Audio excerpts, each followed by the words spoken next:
There's YouTube YouTube. Live. YouTube Live. Here goes YouTube. Spreaker. Copy. Jared. Now. And welcome to the Prospectors Radio Show, the talk show for our community. Please welcome Scott and Tim. That's it. 2. That was good. 2 out of what? 5? Yeah, so far. Well, you got to figure. Let's see. The Biffles are probably just getting home from Alaska. Dennis is up in Idaho, right? Idaho. Yeah, I think so. Rich just had his surgery again to get his pacemaker battery changed. Said his batteries are all charged, right? Yeah, I guess he's got a fresh new Duracell in there, and he is good to go.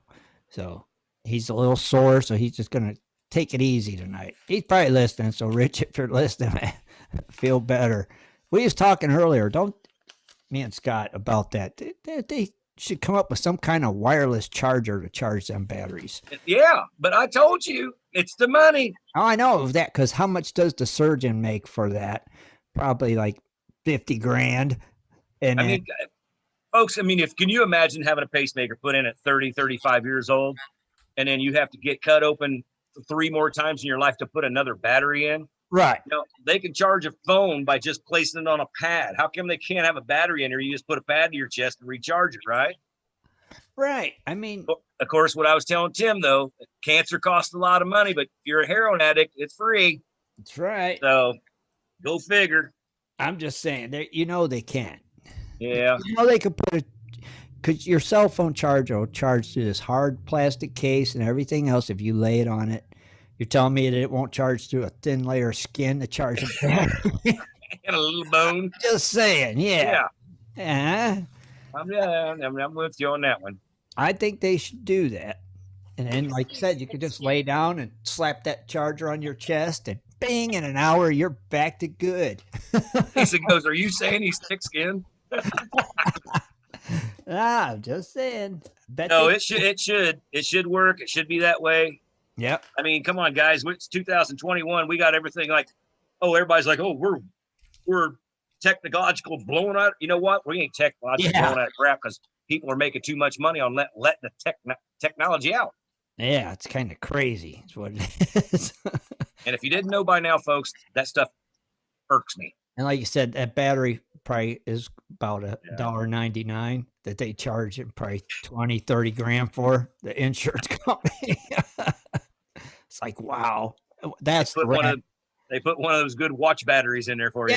That's the racket right there. That's why they don't want you to have it where it's rechargeable and you can charge it up over and over and over, because then how much money they would lose. Jeez, it's craziness. They can. They just ain't going to do it.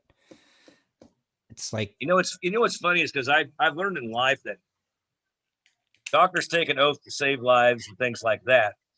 Right. But when you're in the business for 10, 12, 14, maybe a little bit longer, it goes from that oath to making money. And it's kind of where it curves off to. I mean, if you think about it, you can only see so much crap in your life before you just can't give a shit anymore. Oh, yeah. Yeah. I mean, a doctor sees a lot of it, Oh, sure they do. But I think a lot of them, it does go to just making money. First, it's like, I care if I get you well. Then it's just like, I care if your insurance company pays me. I mean, if a doctor gets into it just to make money, he'll be that all the time. But some of the doctors that got into it saying, I want to help people. Right. Eventually, they find out that you cannot help everybody, and people do die. And their way of thinking just kind of takes a little curve back to, if they're going to pass away anyway, I might as well make money because I'm living. Sure. Yeah. I'm not saying all doctors suck. No. But there are some that suck. There's still some good doctors out there. That care. But like I said, I'm sure there's a percentage of them that don't care. It's all just about that dollar.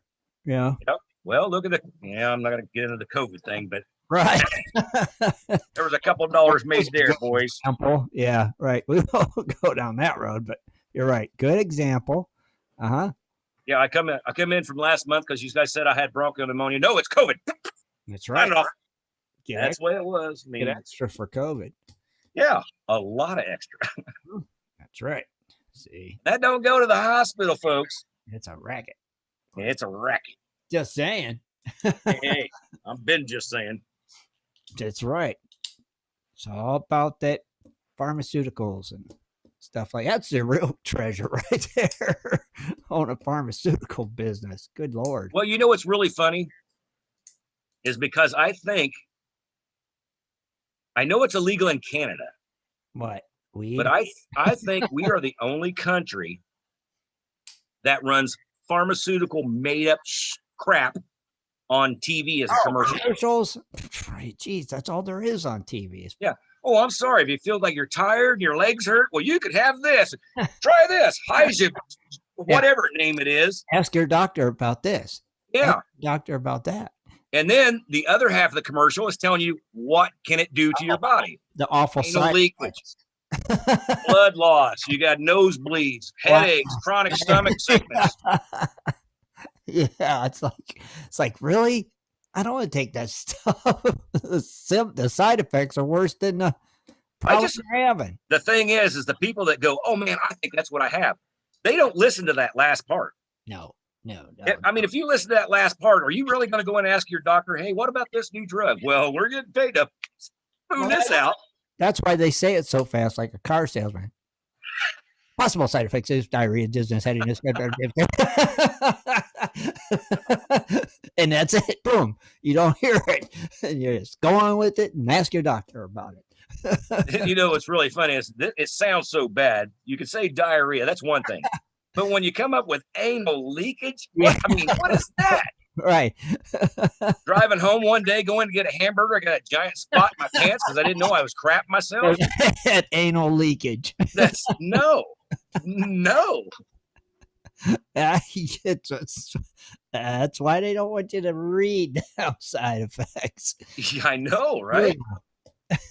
Look, folks, if you cannot pronounce the name of the medicine or have never heard of it anywhere else except for on TV, don't do it. TV commercial advertisement for medicine. Well, the thing about medicine is really funny because if you could take something that works and you could change one little thing in it or add one little thing in it, it's a whole new pill. Right. But does the same thing. Right.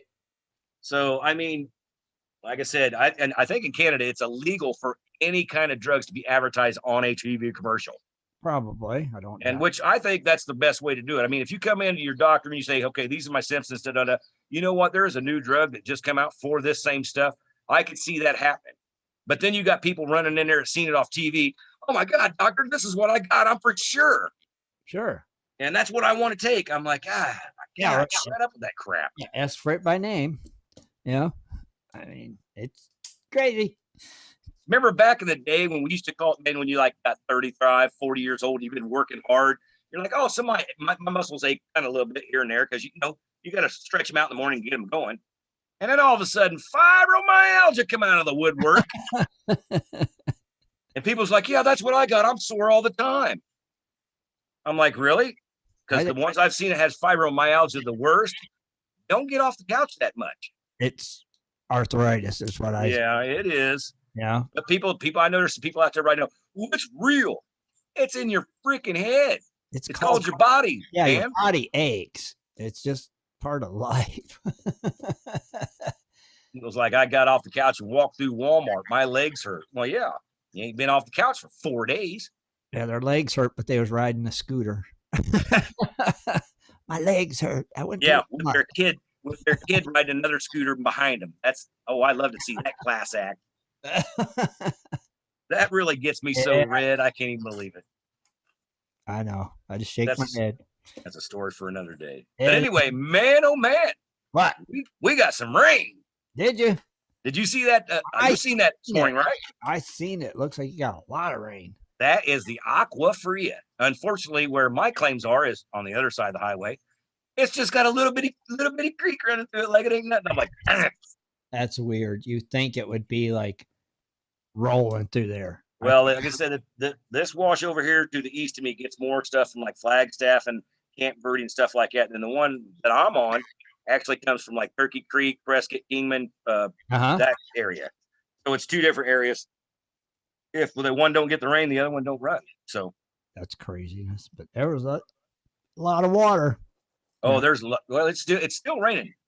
Oh, see, good. That's it. And it's not raining hard, but like earlier, you couldn't see the mountain right here, the very first mountain. Now I can see that one, but I can't see the big ones behind it. Right. So I still know it's raining, and all that water filters down through, all the washes that comes down into the main aqua fria. Right. But man, I come out this morning, you could hear it running over there. I was like, oh, it's really up. But that also put all those fires out too, hopefully, right? Yeah, the fires are done. I don't know if any fires are around. We've actually had a lot of lightning in the past 3 days. Not one mention of any kind of fire anywhere. That's good. But like I said, we've had a good rain. It's been doing pretty good. Awesome. Not enough to move gold, so to speak, but yeah. Mm-hmm. Hey, but still might get more. Yeah, I know. It might load yours up too, I mean, we got some people like Mr. Riddle up there on there, Turkey Creek, when the water runs. He lives right there, so he could just jump over and get on his little plane beside him and do his work all it's easy. And stuff. Guys like us got to pack everything out. He can just walk over to it. That's cool. But he usually gets the first water up there on the old Turkey Creek running that I know of that I conversate with and seen. But right on the aqua fria, like I said, it comes from another part of the mountains, like old lake bed. There's no gold, there ain't nothing in it. It's all just crap. But man, when it flows, it runs. It's really running. I'm just glad you guys got some water, some rain. It's going to be funny because like in the next 2 weeks, I'll probably be posting some pictures of some good desert wildlife, because the flower, when it gets this much, man, stuff just goes poof. Oh, things have to, yeah in the desert. Yeah.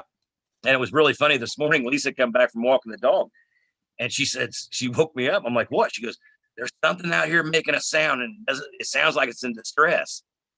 And I'm like, what do you mean? She was like, it's going, And in my head, I'm thinking, there's probably a calf that's got stuck over here. And Mom went, heck with you, I'm walking on. Right. Anyway, walked off, and I kept hearing, I'm like, well, that ain't no calf. And we kept hearing it. And when we walked up to the fence, it shut down. I said, stop. She goes, why? I said, whatever it's making that noise is seeing you. That's why it quit. So I sat here and went, rah, rah, and it started again. And she's like, I am looking and I can't see it. I said, all right, well, curiosity gets the cat. I walked over and got in the neighbor's yard, and I started walking up, and all of a sudden, rah, right in front of me. It's like a noise I never heard, like the sound I've never heard before. But I stopped, and I'm looking around. I'm like, what in the heck is making that sound?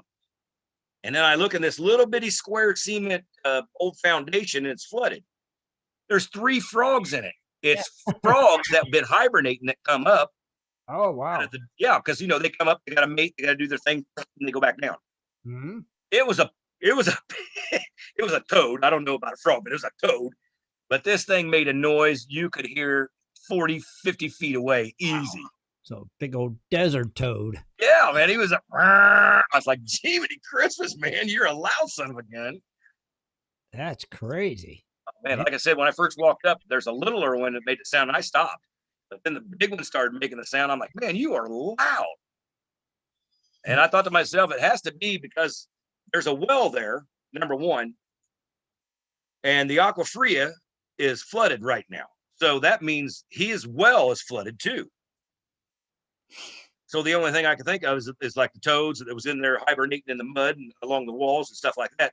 They've come up to the surface, and they're trying, they're doing their mating thing and all that. Like right now, they're not making a sound. They made a sound most of the morning. Around noon, they just quit. You haven't heard anything out of them. So scared. I wonder if they went and dug back down, because, they know you can get caught. If you're sitting there waiting for the water to evaporate in sunlight, you'll get caught. Mm-hmm. So they might have come up, did their thing, went back down, and got in the mud again. I mean, we've dug toads up gold digging. Have you? Oh yeah, they roll like a potato. They don't move. What? Yeah, you dig them out, they're just, and then they stay right where they're at. Like I'm dead. That's weird. Yeah, you got to actually, like the lizards will do the same thing. You'll dig the lizards out of the dirt or the sand, and they'll roll like a little piece of stick. If you pick them up and you put them in your shirt for a while, they come back alive. Their body heat gets going. So as soon as the energy gets going in them and stuff like that, get enough heat, they'll come up to the top of your shirt and go, wee, bye-bye. They just jump out of your shirt and say, see ya. Crazy. It's pretty funny, man. There's a lot of stuff that stays in the sand and the dirt here in Arizona. I was gonna say only in Arizona. Yeah.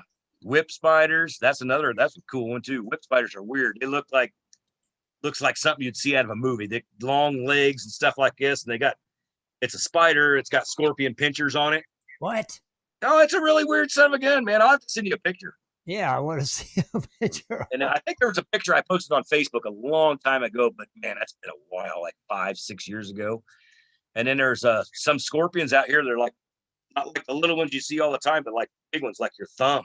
Right. And I got one of those in my palm that we dug out on my pant leg. I was like, whoa. But he's 3 inches big, and yeah, if it stung you, you'd know it. Well, remember that one that stung Jeff that time? I hate to laugh at somebody's pain, but it's still kind of funny. Yeah, it'll numb you, buddy. Jeff's not taking like, it feel my hand. I'm like, yeah, that's pretty much the way it goes. Not to laugh at nobody's pain, but I have not, knock on wood, got stung by one. But I have seen enough people that got stung by one being stupid that, yeah, I see what happens. Which Jeff wasn't being stupid. He was just he's out of mind. He didn't have a choice. It just snuck and got him. But no, it's still... And that's really funny because believe it or not, how Jeff, I think he was it putting on a glove. Yeah, I think he was. Yeah, because you could take it off. You could set it right down and think you're going to scratch your head. And someone will just go, oh, look, and walk right in it. Something like that. Yeah, nailed him. Yeah, they don't care. That's bad, though. You do live in the desert, so. Yeah. I know, but you know what? What good thing, like I said, knock on wood. I always keep bugs out of the house because in Arizona, there's a funny thing. If you have crickets and things like that coming into your house, they're getting in there some way. And if they're getting in, the scorpions are going to follow because that's what they eat. Now, the same thing like here. If you have mice that come through your house, set out a lot of traps and get them. And because if you have mice in your house and they keep coming in and out of your house, snakes follow the mice. Yep. And you can open your sink door to get your dish soap, and all of a sudden there's a rattler, and you're like, yeah, that's not going to be good. That would not be good. Yeah. Oh, man, Lisa would flip her lid. Oh, yeah. Right now, she'll open up the door to get something. She sees a mouse and mousetrap. She goes, man, she just shuts the door. Scott, there's a mouse in there. I'm like, it's dead. Just pull the thing back and flip it by its tail. It's easy. It's dead. Not doing anything. Oh, goodness gracious. Crazy, right? No, what else is crazy? You gotta go, prizes! Are they crazy? Hang on, I gotta look them up. Okay, here we go. Oh. See what happened to them. Hold on a second, I gotta get to my thing here. Oh, there it is. And this can't be right. What? Did it take a beating? Well, the funny thing about it is the DJ and S&P, NASDAQ, it was all up. But as far as us with gold prices go, we actually rang a bell at 1802. Oh. It's actually down $4.79, but not bad, folks. It's still at that 1800. Still at the 18. Yeah, it's still at the 18. Not bad. Although silver took that little punch again, down 28, went to 25.27. Silver's dropped $2 in the last 2 months. It's still 25. Yeah, it's still at 25. Got to hang out at 25 at least. Right. Platinum, if you're digging that, dig this. It went down $33. It's coming in a big old $1,055. Okay. We got palladium coming in at 26.10. Wait, 27.60 is the ask. It dropped $46. Okay. Now rhodium, it doesn't always keep on rhodium. It says it went unch. It's at 19,500, but if it was an unch, it wouldn't be 19. It should have been 20. So I don't know what rhodium, if it went up or went down, but it says 19,500 with unch numbers beside it. Right. So it stayed at 0. But like I said, the DJ, the S&P, the NASDAQ, it was all up 150, 44, and 238. I don't know how those were all up and all the metal prices took a crap, but they did. It happens. But like I said, for us and gold folks, we're still up to that 1,800 mark. Yeah. Keep it there, man. Keep it there.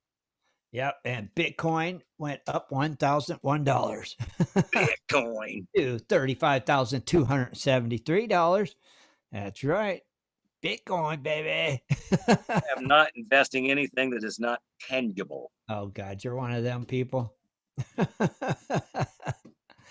Do you got birthdays, or am I doing birthdays? I can't look that crap up. All right. Well, I might have to drop my screen down or something so I can pull it up over here. Chad showed me how to do it when he was here, and then I forgot. Hang on. I was like, oh, that's freaking easy. And I was like, oh, I freaking forgot. Oh, yeah, it's easy. I got to watch the show. Might start playing on this computer. Happy birthday to you. Happy birthday to you. Happy birthday to you. Happy birthday to you. Okay, there we go. Looks like, wow, there's quite a few birthdays, actually. All right. Well, you've done same bonus program going on. So we've got Adam, Brandon, Brian Kirk, Britt Ketchum, David, Gary R. White, Jim Nolan, John Rahidis, Keith Scuda, Leno Mark, Morton Leo Matheson, Ralph, Rick Wilkinson, Rolly Kaiser, and Scott Williams. And since there was so many today, there's only 4 for tomorrow that we can see. Caitlin Reynolds, Harry Rhodes, Lee Kelch, and Michael Wolford. So did any of those spark a fancy? Yeah, Kaiser. Dude, Kaiser. Wait, Kaiser. He was on the first day, second to last. Okay, Rolly Kaiser. There you go, Rolly. Let's hear that. All right, Rolly Kaiser is from Ashland, Ohio, my old hometown. Dude, he's right there. Yeah. Let's see. What kind of prospecting do you do? Sluicing and panning. Do you belong to any clubs? Why, yes, he does. The Buckeye chapter of the GPAA. All right. How did you find the site? A Buckeye Facebook post. Who referred you to the site? None other than Ed Marvin. El Swanko, Jesse Mendez. I was going to say it had to be close. What kind of equipment do you use? High bankers, sluices, metal detectors, and pans. And he has been a member since, let's just say, since December 20th, 2014. That's not bad, but you guys out in Ohio got to get that guy on a dredge. I didn't hear dredge in his list. There's no dredge. Okay, got to get him doing some of that. What about for tomorrow? Let's go Caitlin Reynolds. That sounds good. That's picking a name. All right. Oh, another Ohioan. This one's from, this is a female from Delphos, Ohio. Wait a minute. Delphos? Delphos. Delphos. Where is Delphos, Ohio? It's right there by Doofus. It's Delphos. Is it Delphos or Delfast? It's Delphos. Delphos. Delphos? I guess you're right. Something. Delphos? I've always pronounced it Delphos. Okay. I don't, and it's probably wrong. All right. What kind of prospecting do you do? Why, panning, of course. Do you belong to any clubs? Nope. How did you find the site? Family. Who referred you to the site? Oh, Bill Hallam. And what kind of equipment do you use? A pan. And she has been a member since, drum roll please, November 2nd, 2014. Oh, another one, 2014. Man, that must have been a hot year. Must have been. Good Lord. Must have been the year to join. 2014. Craziness, man. Well, if you think about it, a lot of us were doing videos and actually pumping up Gold Prospector space through the videos in 2014. Yeah. Yeah, I mean, I think the word got out between me and Dennis, and then a little bit later, Shad and Kathleen started pouring it on too a little bit, and then they didn't publicize after that too much. 17, 18, 19, 20, 21, 14, 7 years ago. Yeah. Dang. The years have flown by. Yeah, buddy. Just saying. That is no joke. Has anybody seen any posts from old Ray? I seen like a picture of a waterfall. Waterfall. Yeah, I think that was a waterfall. That's it. The ice cream and the waterfall. I thought he took a picture of the waterfall because he was still in quarantine. That's what he was looking out his window at. I think they're out of quarantine now. Yeah, that's good. Because I seen a couple of the other ones was doing a live stream, Facebook Live kind of thing. So I figured maybe who is doing that? 2 of the other contestants. On that. How did you see that? It's because I follow them on Facebook, or they follow me, or whatever. They're on my Facebook page. Wait, there's 2 other contestants that went to Greenland with Ray that's on your Facebook page. Yeah. Yes. Okay. So how come we haven't talked to any of these other people that you know? I tried to get these other 2 people, but they were afraid that it would get them in trouble with the show. So all you got to do is not talk about the show. I know, but some people, it's like they don't want to take a chance. So it's like, okay, after the show airs, they're gonna. These people from Ohio? No.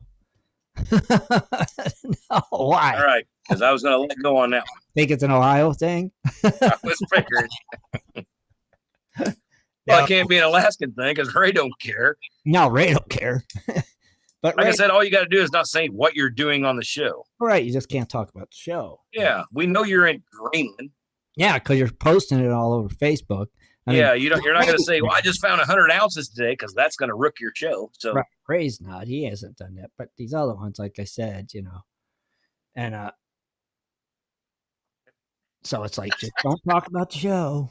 You come on, you could do it. You could do it. It's funny because when I started my Facebook, pretty much everybody that was on my Facebook, I actually knew personally, and I knew them. Like even like from across the East Coast to the West Coast, and now I got holy macaroni, dude. I see stuff from Africa, Australia, Russia, Germany. I got stuff from everywhere on my Facebook now. Yep. Sometimes it's just too much. Yeah, there's some places I back. I'm like, where do you find that? Yeah, it's like in here. It's like overload. Yeah, no wonder it looks so dang good. It ain't here. Oh, my first pan of the day. It looks like 1.5 grams. I'm like, really? See? Oh, did you see the picture like that John Miller posted from Alaska? No. From this trip with Kathleen and Shad and all of them. Was it covered pan or no? It was. Yeah, the pan was covered. It was like, yeah, it was covered. No, I haven't seen it. It was like, good Lord, if that was just John's share, goodness gracious. Man, I'm a bet. I got to say. Now, remember Brian's pan that he showed was 28 ounces. I'm trying to picture just one of John's again in my head. It's got to be 7 ounces. 7 ounces? What it looks like. It's loaded. You don't think it's more than that? And you see the bottom of the pan? No. It's got to be more than 7 ounces. Well, if it's just a thin layer, it could be 7 ounces. And if a thin layer, you're still going to see green through it. There might have been a spinch of green. I was going to say, because if you ain't seeing no green, you got to remember, guys, a 45 caliber bullet shell holds 1 ounce. How many you think you could put in a pan before you cover the whole bottom? That's going to be a couple. I'm telling you. It's nice. I was just it's nice, Tim says. I wish I had it. I'm just going to say it's nice. It's real nice. I bet it is. So, yeah, it is. It is. It's very. Congratulations to all you guys out there finding that gold now, man. You guys stepped up, went for the gusto. Hopefully we could hear from old Jimbo and we could hear from Brian too about, where they went up to Alaska. And, those guys are always looking for people to come up there, and they're pretty cool people. So I think this season's already booked and done. So this thing's, they probably got next season almost whacked out now. Probably. So there's always next year. If you want to get in on that, you got to book that trip early. That's for sure. If I book that trip, I want to be guaranteed I come back with 10 grand. Period. Guaranteed. Well, that's just something. No, I mean, that's just me. Work. You know, that's just me.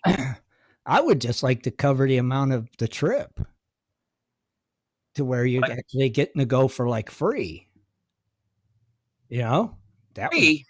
That would be like good enough if you found enough gold to where I could have did that here. I don't want to do that. No, to where you paid for your trip. You can't. No, because it's a couple $1,000s to go. Well, like I said, if I just want to pay for me going out big gold, I'd go down here on the claim. Yeah, but I want something extra. It's not the same. You're going to Alaska for 10 days. Yes, it is. If I go and I know if I pay $3 grand, well, like I said, if I pay $3 or $4 grand, okay, right. I want to come out with 10 grand of gold. If you're going and just go up there for the experience, which I know most people do and they love to do it. Don't get me wrong. I'm a gold miner. If I win, I want to make money. Well, if you go for 10 days, you will make money. But I'm not knocking anybody that just wants to go up for the experience, because you know what? That is a once in a lifetime experience. Right. And you're in Alaska. Yeah. Back in the off the grid. So yeah. I mean, then you get, you got your pictures and videos, you get to show your friends, and you got your gold, you get to show, most people show a little bit of gold in vial. You'll be showing full vials. Yeah. There's a difference. You'll be filling up a vial is what it's right. doing.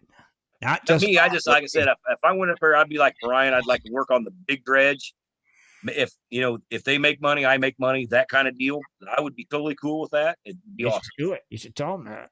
You'll come up, work a month, whatever the split is, run the big boy, done. Yeah. Oh, if I went up there, I'd like to go up. If they wanted to help like that, I'd go up there and stay just to help them do their thing. If they wanted it, I wouldn't mind. I think that's like Jimbo does that. I don't know if Jimbo goes up there and just helps or just works, but I don't know. Just to have knowledge of people saying this is what you should do, this is what you should look for. That's kind of cool. I mean, it takes a lot to run an operation like that, unless it's really small and low key. But right, if they got anywhere from 10 to 12 people, that kind of gets brain frazzling, because everybody's got questions. Everybody's got questions. One of these days, I'm gonna go. You can't even get off your front porch, you sleuth boxer.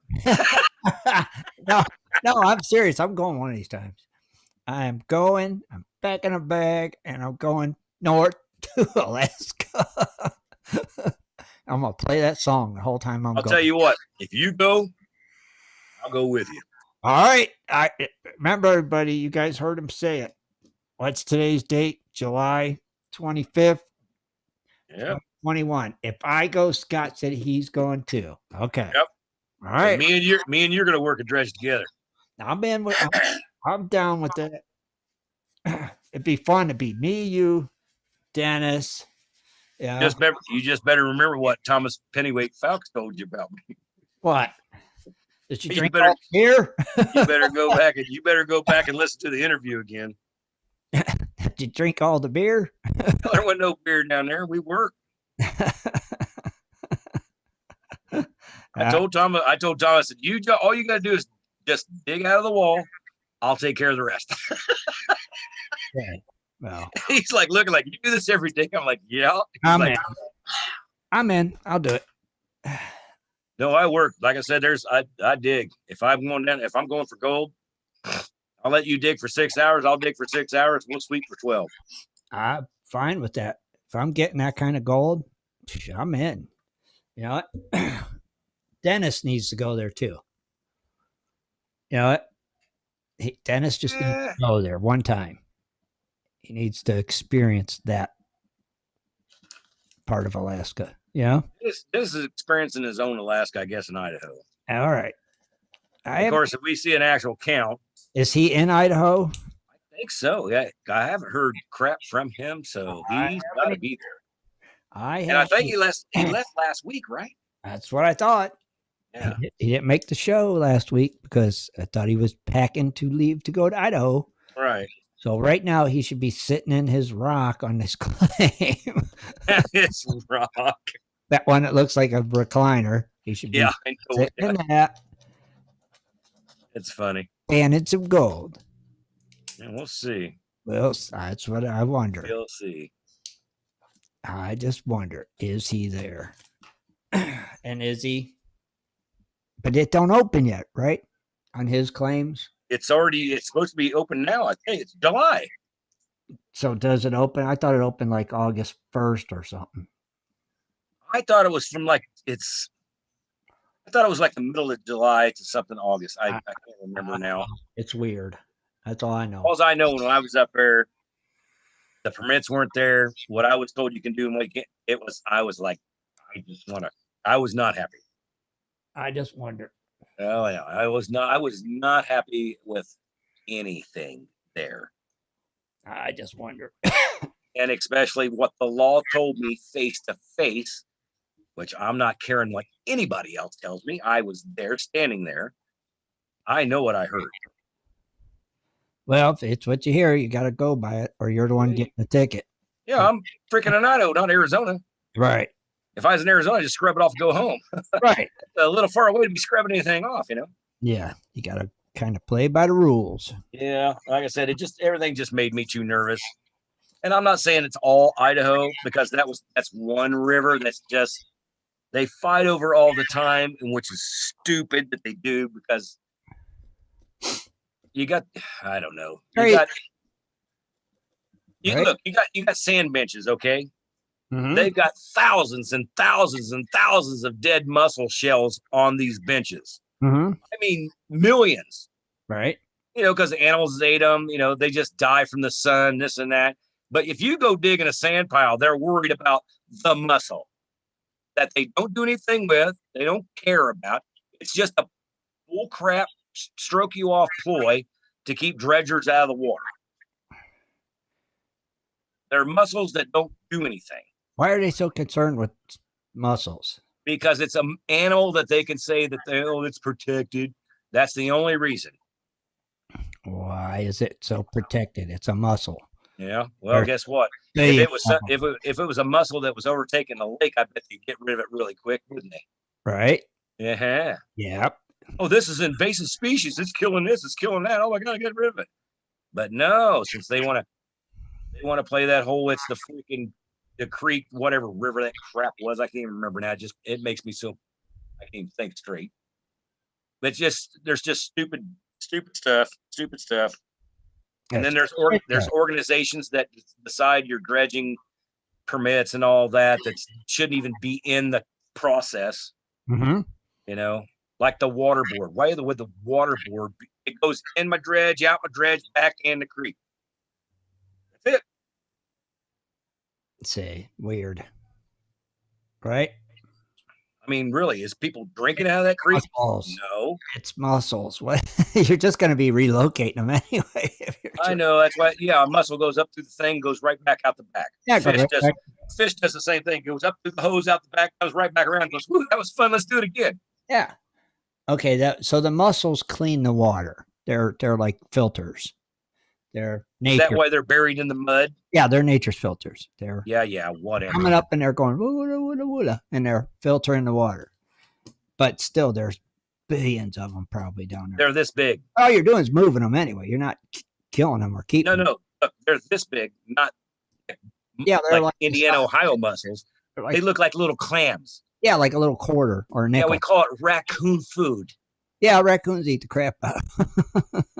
But it's so amazing because the water goes down really quick and then the sunlight bakes them. Right. If these guys cared so much about the mussels, they'd be out there getting the mussels back in the water. No, I don't see nobody doing that because they don't care. Is that what it is? Is because of the mussels or because of? No, what it is about people coming into that place that they think don't belong there, trying to make money off of stuff they're not making money off of. That's what it is. Okay. I got you. All right. I'm not going to get started on the political side of things. No. It's all about the money, Jacko. It makes sort of sense. Yeah, it does. Well, think about it. Well, hopefully Dennis it's the same thing like in California. Uh-huh. You got groups that get thousands and thousands to do mercury extraction, but yet the gold miner can't go out and use the same damn piece of equipment that the mercury extractor is using to get gold. Right. And I hate to tell you this, folks, but if you think those people are throwing the gold back in the creek, you're a special kind of idiot. Yeah. They're not doing that, because we all know gold and mercury, it's like a magnet. It ain't going to let it go.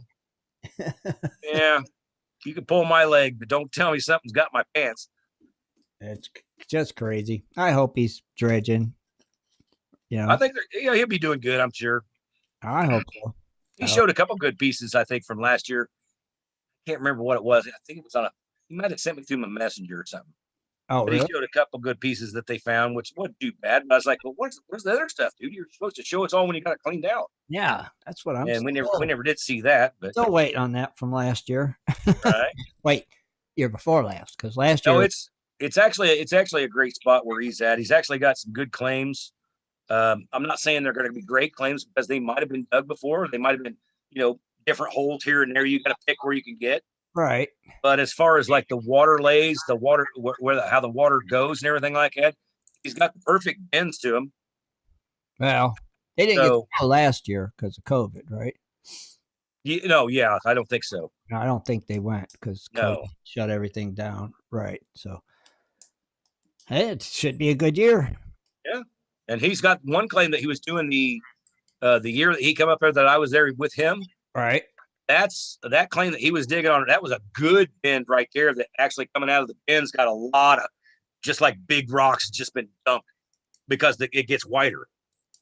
And we all know if the big rocks are dropping, the gold's going to be right in front of it. So also, didn't he pick up one of those claims on a different river, the kind that you can work anytime you want? I don't know. I don't remember that. I thought he said he did. I don't remember that. Yeah, I swear he did. He said he got one of them on a different river that he can work year round if he wants. Well, like I said, I know the ones that we were on, that we were actually, I went down and watched them for the day and helped them a little bit. Mm-hmm. They were doing some dry land dredging up in the thing. They said, oh, that's good. I was like, they didn't tell me. No, they told me that was heck no. Anyway, but they did it, got away with it. So cool. Well, but that claim right there, he's got, like I said, the water comes around in a big turn. And then right there where he was doing that, there's like this big boulder, big rocks just start. That's big rocks. Wow. So that just tells me that the water, if the big rocks are dropping out there first, just in front of them big rocks, it'd be your goal. Oh, well, hopefully, like I said, hopefully he's at least, if it hasn't started on that one river yet, hopefully he's working that other claim, until he can. I mean, there's a little current there. There's a little current there, Tim, but I'll tell you what, if I was actually dredging, I'd have somebody go up and take a post or a scabbard, stick it in the ground, tie a rope onto it to keep me like in the current, and then use my weight belt to keep me down. That way I could be right in the current, getting all that stuff, getting the stuff that's there that nobody else has been ventured to get. Right. I don't know. But we will see videos, right? Yeah, we will see. We will see. I'm surprised he ain't already posted stuff, but nothing. Haven't seen nothing. I haven't even seen the car ride up. No, and that's unusual for them. Yeah, I know. Usually it's got the eyeball. Yeah. We have not seen that one, folks. Yeah. On my way to Idaho. But, as far as I look at it, everybody, all our friends, Dennis, Jimbo, Chad, Kathleen, Brian Wilder, which he's in Alaska now. So we know where he's at. He's going to be on the freaking Bering Sea Gold. Uh-huh. I hope you guys are all out there getting gold, man. You guys, at least some of them are, right? Well, I mean, it's people I know personally, and I know that's why I know them, because we dig gold. And I hope guys all the luck, man. I hope they get it. I hope they really get it. I can't wait to hear how Shad and Kathleen did, because they did good last time. So yeah, and so I bet they did pretty good again, but that's cool. And since they were there already once, they're probably going to be able to work some bigger stuff. So I don't know. And they kind of know their little spots that they like now. See, so they know we was getting good gold from here. Let's go over here and work that area again. Yeah, but see, the thing about up there, you can be getting good gold, but everybody up there calls it fair. You're not, when you're really getting a good gold spot, that's where you're going, Oh my God, we gotta be quiet. But to us, that would be like really great gold. Oh, that would be like stupendous. Yeah, that's like you hit the mother lode. Exactly. Don't tell nobody. If you lifted that mat in your, dredge and you seen just gold coloring, you'd be like, "Oh, this I've hit the mother lode. Be quiet. Don't say a word." I say put more gas in the motor. Let's go. Yeah, just keep running. Don't stop. Yeah. Mm-hmm. Crazy, but true. Well, like I said, man, if think about it, man, like in Alaska, you got the 24-hour daylight almost. Oh yeah, that's right. Yep. I mean, seriously, if I'm seeing good cold like that, I'm gonna work until I'm just dying. I'll sleep for 6 hours, get up and do it again. Just like those crab guys do, man. They go out and they work crab pots for 36 to 40 something, 48 hours of freaking time. Right. So All you're doing is floating in the water and moving your arms, throwing rocks. I'm telling you, a little work on the body makes a lot of money in the pocket. I'm just saying. Get it while it's there. Get it while it's there. I don't know, but I do know one thing. I know we're going to take a quick break, and we come back. Okay. You have a couple little things to read tonight, don't you? I have a couple of something or others. Couple something or others.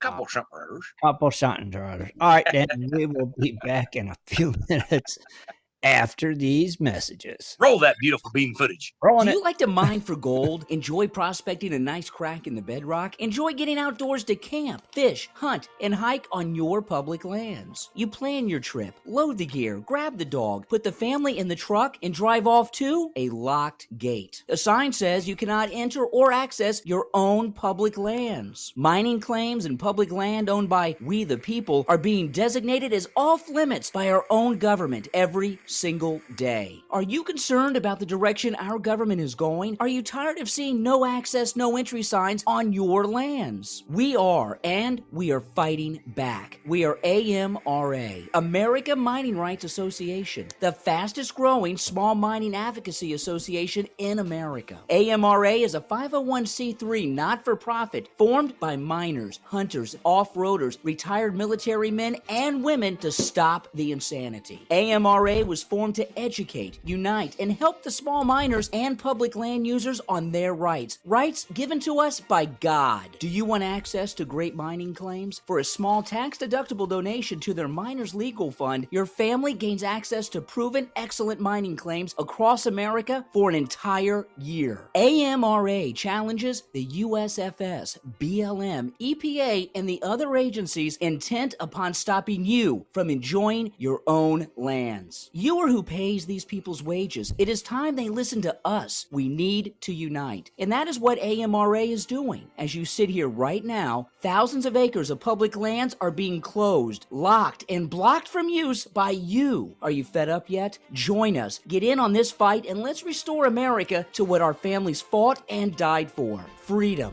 Just visit AmericanMiningRights.com. AmericanMiningRights.com. Also, check us out on Facebook at American Mining Rights Association. AmericanMiningRights.com. In 1858, gold was discovered in the rivers of New Caledonia. This discovery would spark a massive gold rush. Today, the search for gold is much easier, yet still challenging with Dirt Hog Pay Dirt. At Dirt Hog, we pride ourselves on our gold and guaranteed gold amounts. Just visit DirtHogPayDirt.com today and buy yourself a bag of the best pay dirt concentrates on the market. Order with confidence in Canada and North America. DirtHogPayDirt.com, the best gold concentrates on the market, period. Also, be sure to check out our Honest Bonus program. If you're interested in gold prospecting or treasure hunting as a career, hobby, passion, or just something you're interested in getting into, you have to visit goldprospectorspace.com. At goldprospectorspace.com, you'll find forums, chats, videos, blogs, sections on dry washing, metal detecting, high banking, and so much more. At goldprospectorspace.com. There's a store, classifieds, and at goldprospectorspace.com every Sunday night tonight at 7:30 Eastern Time, tune in to Prospectors Radio, the talk show for gold prospectors and treasure hunters. GoldProspectorsSpace.com is a social network with thousands of members, and everything you need is at GoldProspectorsSpace.com. Sign up today and get connected to others who share your love of gold and gold prospecting. Let the treasure hunt begin at GoldProspectorsSpace.com. GoldProspectorsSpace.com. And now it is time for In the Goldfields with Scott Swiftwater Tony. Join Scott each week as he shares useful information to help you find and recover more gold. Here's Swiftwater. There you go, Scott. Let's say I had my sound muted, right? Did you? I think so. I can play it again. Oh, no. So what do you got tonight? All right. Anyway, guys, this is from the old Sciencing channel, which I love to get on. Sciencing channel. Yeah. Anyway, it's how to find gold veins in rock formations. And now, as you guys remember, these are not giant readable paragraphs. So the second one I'll have is how to find gold quartz. So let's start out by going up here to the top. All right.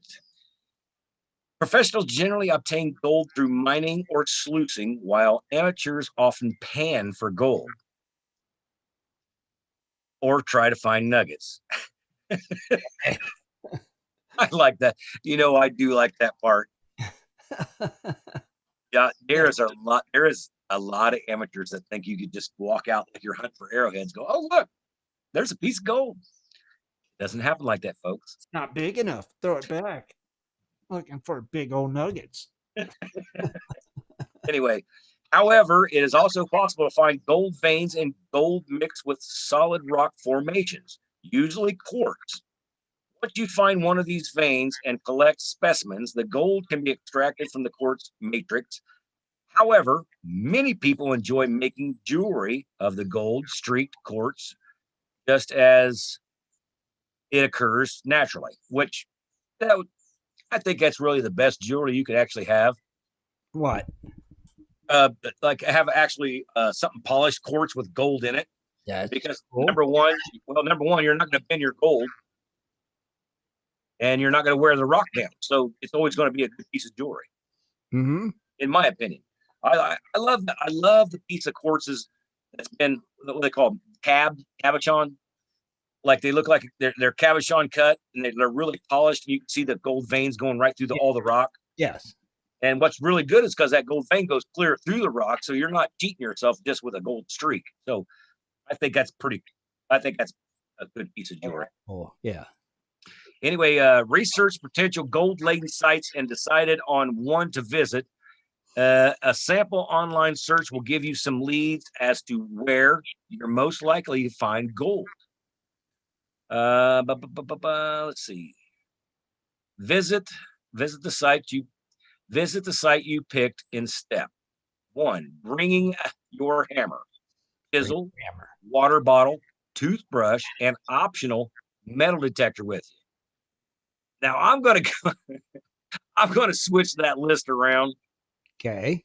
Yeah, I think I'd bring my metal detector would be number 1. And then would be my hammer, chisel, water bottle, and toothbrush. Because if with a metal detector, I could find it. So if you find it first, then you can hammer it out, chisel it out, and then brush it out. So that's always the metal detector is number 1. Number 1. Is number 1. Anyway, it says look around solid stretches of rock. These might be directly under your feet, or they might be in nearby hills or cliffs. Remember, we always talk about gold that was there 100 years ago, not today. So if your prospecting site is near a gold-rich river or stream, keep in mind that gold is heavy and may have eroded out of the banks of any nearby high places, such as quartz stringers. Mm-hmm. And like it says right here, it says, look for quartz and rocks veins that you have found. It is a very heavy and strong crystalline looking mineral that usually occurs in white through. It may also be clear, pink, or gray. Now, what's really funny is about that is because usually the gold that I've seen in California, that'll be in white quartz. Like the stuff out here in Arizona that we find, it's going to be in some ugly, ugly stuff. I mean, you're going to look at it like, well, it might be quartz, but it's just going to look black or orange or just gnarly, just nasty looking rock that you would never even pick up or take home. Right. So different, always, always try to figure out what part of the country you're in. And does the gold come in quartz, or is it fine gold, or is it heavy gold nuggets? Do your homework on that. Gotcha. It's going to help you out. I mean, you could pick up 1,000 quartz rocks a day and might find one that had gold, and you're like, this is the ugliest rock. You can't polish this. That's what usually carries gold. But you could be in California, where they got actually the white quartz that has the good gold veins to it, and you could polish that into a cabochon. Like I was telling you, you could polish that up real good, and you could see every line of gold through it. So, do your homework where you're at. Right. Well, always. Anyway, set your metal detector to find gold and slowly wave it back and forth over quartz veins. While this step is optional, I don't think it's optional. I think it's vital. But anyway, it says it can help you determine where the most gold is and also provide encouragement that gold is actually there. Like I said, if I'd just do it with gold metal detector first. Unless you're a rock hound, you know how to smash stuff up in a pestle and mortar. Mm-hmm. Just take a metal detector. It's really easy. Yeah, metal. That's the way to go. I would think so, right? Yeah. Anyway, it says visually examine the quartz looking for gold. If the quartz is muddy, you may wish to pour some of your water over it and use the toothbrush to clean off the mud so you have a clearer view. Use your hammer and chisel to remove the gold, lead, and quartz from the surrounding rock. And that's where they finished that at, folks. So I'm just saying, that's kind of obvious, like when you get to the end of it right there. If you find something with your metal detector, okay, of course you're going to dig it up with a freaking hammer and a chisel. Who'd leave it out there? Mm-hmm. But I'm saying if you're going out and you're going to look for gold veins in quartz, you got to take your metal detector. Yes. Just don't go out and bang stuff up. No, I mean, don't get me wrong. If you got a pan on your backpack and a pestle and mortar in your backpack, where you could smash up a little thing and then pour a little water in a pan, go, oh, look, there's 14, 15 specks of gold. Great. That's a good way to find it. Mm-hmm. But if you're out there with just woo, woo, woo, woo, as soon as the metal detector makes a sound, there's something in it. So right. You found a good vein. I think in that conversation, they took the long way around, so to speak. Anyway, like I said, from the Sciencing channel, we got how to find gold in quartz. There we go. Now, this has got to be about the same thing. I don't know. It says, in its origin form, gold appears in igneous, volcanic, hydromethyl hot water veins, where it's deposited along with quartz, amethyst, and other minerals of heavy metal ores. The mother lode of gold in California is in the region crisscrossed by many such quartz and gold-filled hydrothermal veins. Nearly all hydrothermal quartz veins everywhere contain some amount of gold. To find the gold, first find the quartz. Which, again, you can find the quartz, but if you don't have a metal detector, you're not going to know what's in it. It says, look upstream for no gold. Get off me, fly. No gold. I got 2 flies that won't leave me alone. It says a good place to look for gold-bearing quartz rocks is to go where other miners and prospectors have already been. Now, you guys, I want to just say this: if you consider yourself a prospector, don't go. I mean, if you want to find gold, that's fine. But if you're a prospector, you're really not prospecting where gold's already been found. It's already been found. You're not prospecting. So go to where people hasn't found gold and try to find it. Because remember, gold's where it's at. And that's what prospectors do. We dig sample after sample after sample after sample, here, there, everywhere. You never know where you're going to find it. So I kind of take back on what they say on that. But anyway, it says, I've been passed over. Let's see. Even rocks that have been passed over by other prospectors, as well as gold mine tailings leftovers, may contain gold, which we know that. Quartzes have been made by patiently and systematically reworking the leftovers and tailings, or fly by night and slash and grab gold prospectors and miners. Large corporate efforts and extract gold from often leave left behind gold that is more efficiently and cost efficiently to extract by small time miners and weekend prospectors.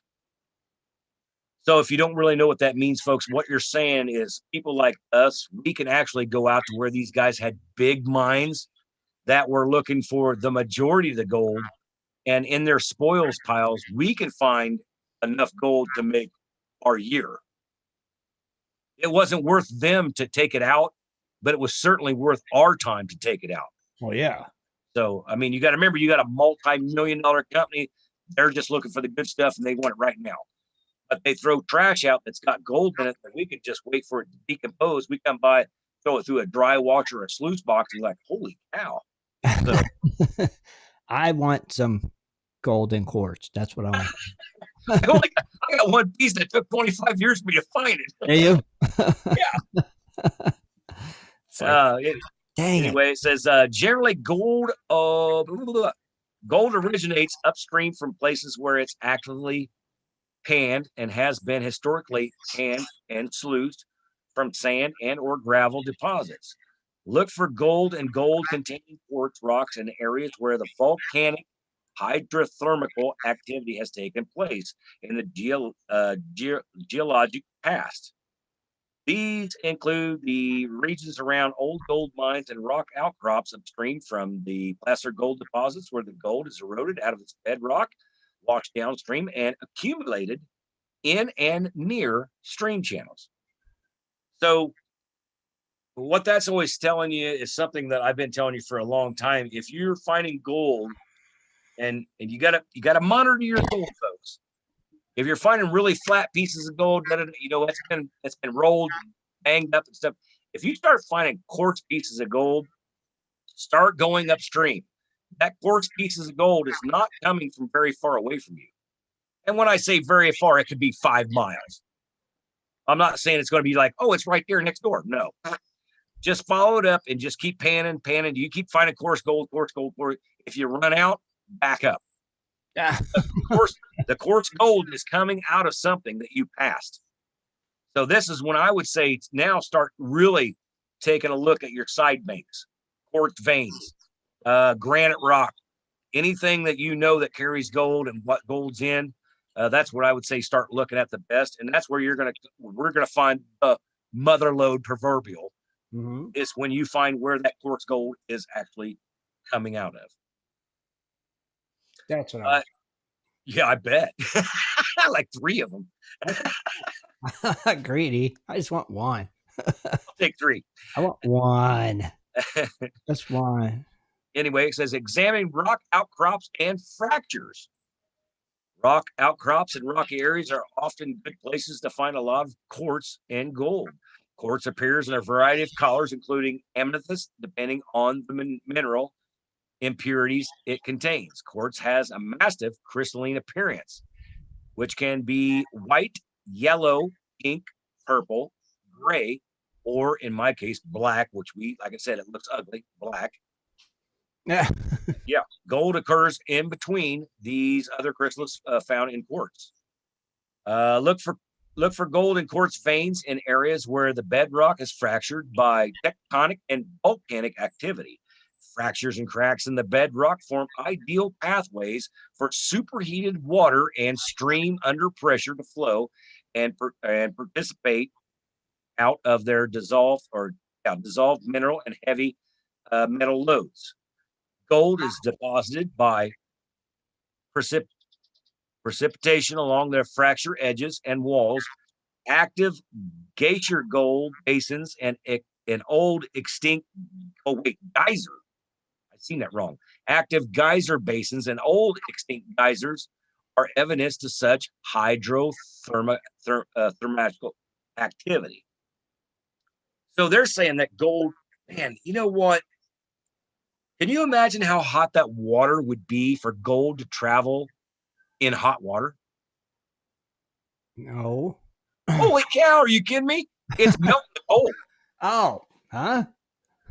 Now, the water is actually hot enough to melt the gold and keep it liquid form with the water. Oh, okay. And then when the water cools, it solidifies. And Exactly. But man, can you imagine how hot the water would have to be? I didn't know water could get that hot. Yeah, before it turned to steam. That's what I was thinking. It's still right. But you know what? Maybe if Right? if the water never touched air, you wouldn't get steam, though, would you? I don't know. See, that one's a weird one because I wouldn't think water could get that hot. It'd boil away, or like you said, that's what I'm saying.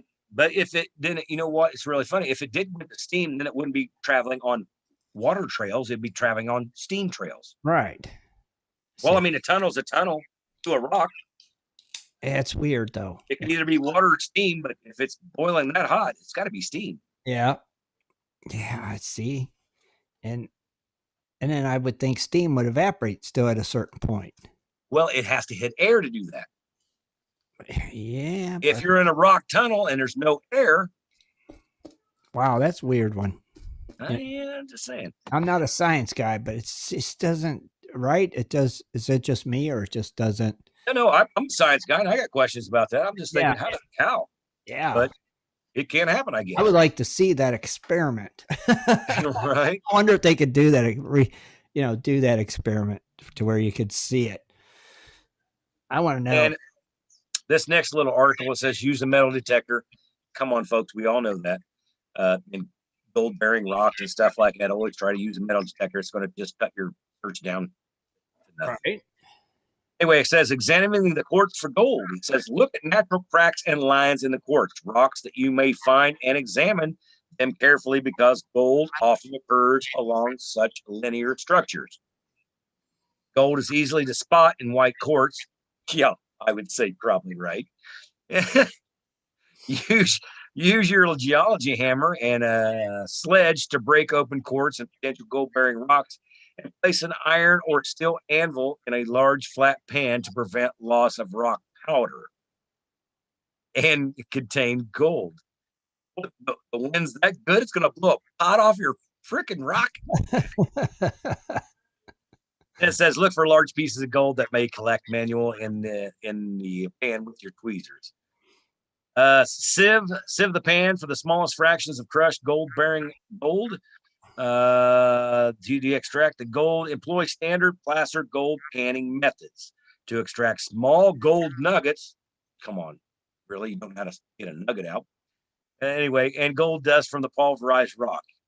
And break up and repan finer and finer fractions. So if you guys are panning and you still have a lot of rock or sand, they're saying smash it again. You might find finer sand the next time. Mm-hmm. But that's the ending of it. Interesting. So they're talking about it in the chat room too, about that water thing. Yeah. It says it's a chemical solution, not just water, and it's under pressure too.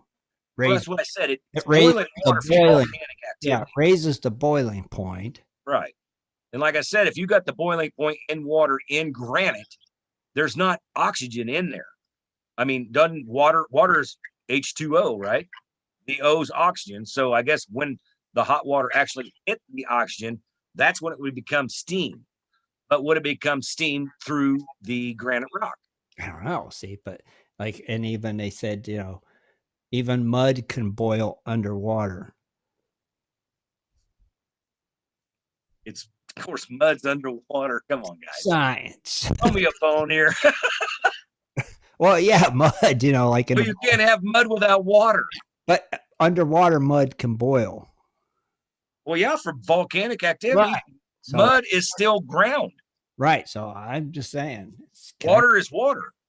still just kind of weird. Hey, if one of you guys know anything better about this volcanic activity, call in. What's the number, Tim?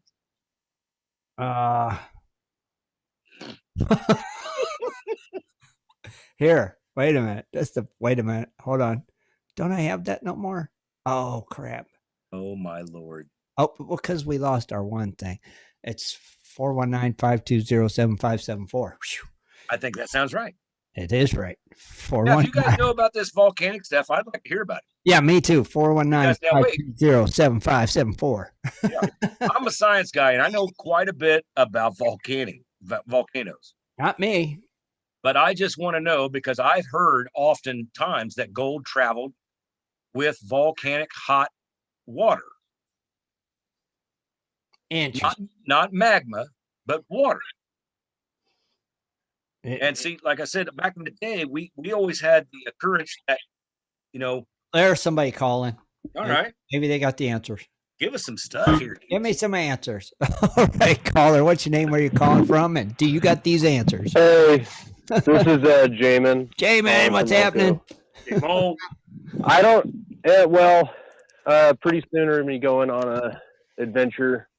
Here again, we got to get things kind of set up on the property so that when we come back, we're not just like totally empty-handed if things don't work out. Right. So right. There's lots of places here. But anyway, with all what you're talking about, all I know is that certain chemical solutions, and I'm sure like on the chat room, it's hard when people are like texting and stuff like that because you can take it. It's pretty much we're saying the same thing on there. Right. But it's just that certain chemical solutions will basically, everything, every mineral that you can think of, gold, platinum, silver, doesn't matter, all of them. There's so many of them and all the different elements and stuff like that. They all heat at a different point. Exactly. They become liquefied at a different point. So when all that stuff was going on with the volcanic stuff, and like the solution of crystal and everything, because there's also mineralogy that goes into it as well. And mineralogy is actually, I've looked into it, very difficult to understand. You basically have to have like a freaking college degree in the shit to be able to know what it means. Right. It's crazy. And you got to know a lot of math and stuff too, but it's just that different chemicals under the Earth's crust, they could stay liquid for a very long time, even after being superheated. Okay. And it's almost like lava. It's like the same thing as lava. Lava is superheated. Right. But, obviously it can pour out and then it can solidify. Same thing with different types of minerals, different types of crystals, crystalline structures, and veins and things like that. Because what happened is there was those cracks in the rock, and then all that liquid solution shot up from volcanic, I guess you would call it like, I don't know, thermal energy or whatever from the Earth's core, or liquefied these minerals where sometimes gold is trapped within, and then it goes up through that crack of the Earth, through like steam and everything else like that, and then it solidifies. Okay. Exactly how it is. So that crystalline structure of quartz matrix, and there's so many different types of veins that gold can be found in. There's also limonite, or limonite, either one. All kinds of different structures of different types of crystalline structures that aren't necessarily quartz. They're not like classified as quartz, but they're all classified differently. Mm-hmm. Yeah, but is limonite a volcanic thing, or is it something that was been there and it's kind of rusted over and got like all the conglomerates is just kind of grouped together? To be honest with you, Scott, I don't know. I'm still a beginner. I believe in this stuff, and I don't have like a college degree. I'm not like Jeff Williams or anything. I don't have a college degree in it. I've just researched certain things, and I understand certain things about it. I do know that there is metamorphic rocks, right, that there is sedimentary rocks, and you know what? Like you said earlier, gold really is where you find it. If you want to take that bet and you want to go out there and go to a place, when you look on like the diggings.com, the LR2000 or something like that, you find spots, dead spots is what I call them. And there's spots where nobody has ever searched for anything, or there's no records on nothing. But you're taking a big risk when you do that, because you're not going to be certain if you're going to find gold or not. That could be, a hit or a miss. It's a weird thing. Yeah, but you could hit it with a pan, though. What do you mean? Like if you took a pan out, you could hit a patch of gold that nobody ever thought they would ever be there, but it's there. And then you can go 3 feet off the side. Absolutely, 100%. And that's the thing. That's why I said that's kind of like, there's two different types of people that go into a casino. Okay, when they and I really do kind of look at gold prospecting almost as like being in a casino, because it is taking a gamble in one way or the other. Right. And some people go into a casino and they bet the cheapest price that they can. They want to make their money last. Maybe they want to double their money. And then there's people that are willing to take that chance where it's like, I've got $2,000. I exhausted my bank account. Let's go ahead and bet everything or whatever as fast as possible, hoping for that, quick payout, jackpot strike. But what? We always had the thought there's two people in a casino. There's people that go in going, yeah, I'm going to lose some money, but I'm going to have fun. And then there's people that actually go in there to win. Yeah. There is. And and that's the thing. I do, the way that I've created our lifestyle, I can kind of take those chances a little bit here and there, and sort of what I'm doing, but I'm also using data to help my decision on where to look. Because if let's say you're a person that doesn't have a whole lot of money right up front or whatever to go into it, then you got to really research and you got to be smart about it. Right. Otherwise, everything that you do, once you go out, let's say you got money to go one place. Okay. Well, then you got to damn sure hope that the research that you did was good enough to find you that gold, the gold that you needed to have. And so, that's where I'm at, is a place where, because here in it's a weird thing here in Northern Nevada. There is no GPAA claims. There is no AMRA claims. There is no claims available to anybody, but there is a ton load of claims from the 1870s that, got started way back in the day, and they're closed. Their disposition is now closed. There's a site that I recommend to anybody that's trying to find a claim to go to. It's called the diggings.com. Now, with the diggings.com, you can, it uses research from the LR2000, which is the BLM's, Bureau of Land Management's special tool to allow you to know the information you need to know, whether a claim is open or closed or abandoned or whatever. All right. Well, they are within 2 days of being accurate, according to their website. So you can go to any of those claims whenever you want to, and as long as you have the information saved about those claims and that you understand, a little bit about it, at the very least, if a claim owner came up and said, if by some freak accident, you're claim jumping, you can show them, look, I was being legit, I'm being legit, here you go. Check it out. And I'm sure these days, I don't think you just get shot. I just say like it is. Show me your claim markers and your paperwork. Yeah, nobody's going to shoot you over nothing these days, because if you shoot somebody, then you got to go through all kinds of a hassle. People are so scared of that. I hear it all the time. Oh, you go on another claim, or if you get, there's like a fear about it. No, they don't shoot you. They shoot at you. Mistake. Huh? They don't shoot you. They shoot at you. At you, near you. There's a difference. They don't want to hit you. They just want to. You're like, hey, I gotta go. Yeah, you just got to try to be. As long as you're trying to be careful, as long as you're trying to actually, not. It's not like you're purposely claim jumping. If that were to ever happen, I'm sorry, I was 10 feet over the GPS marker. You get your phones. There's this one app. It's called OnX Backcountry. There's lots of different apps like it. What I do is I'll go to the diggings. I'll find all the GPS coordinates. I'll save those coordinates. You have to actually transfer them into different coordinates for Google Maps to work. But it'll automatically, you can figure that out. It's pretty easy to figure out. And then you just put all the coordinates in to that app. And then you've got all these spots around you that are either abandoned or closed claims.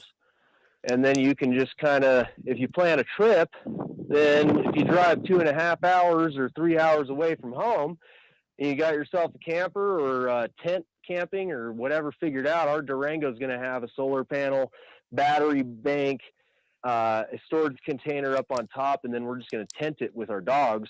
That's how we're going to start doing this from now on. But before, we were pulling a 16-foot camper behind us, but you plan your trip out, and as long as you don't have any bills to worry about or anything like that, you just hit the road, you bounce from spot to spot, and hopefully you hit something. You know, that's what our plan is. Yeah, but a 16-foot trailer, hope you ain't got a curve in the road. Wow. Well, this 16-foot trailer, believe it or not, that's small compared to most fifth wheels or anything else like that. Well, I took this to the some of the claims there in Arizona, and the GPAA claim Dickinson number 6, took that to this to that.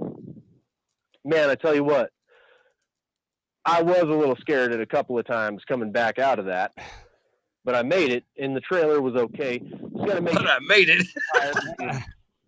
Huh? It made it. It was fine. You got to make sure that you don't hit your septic, and you got to make sure that your tires and your bearings are good on a trailer. As long as your suspension and your tires and your bearings are good, that's the only thing that can go bad. The other thing that can go bad is if you hit your septic pipe going over something. You just got to know what you can and cannot do. As long as you know that, you can do it. I've gotten out of some pretty dicey situations with my wife where I had to tell her to get out and tell me how to get the hell out of here. And it took us, quite a few tries, but we did it.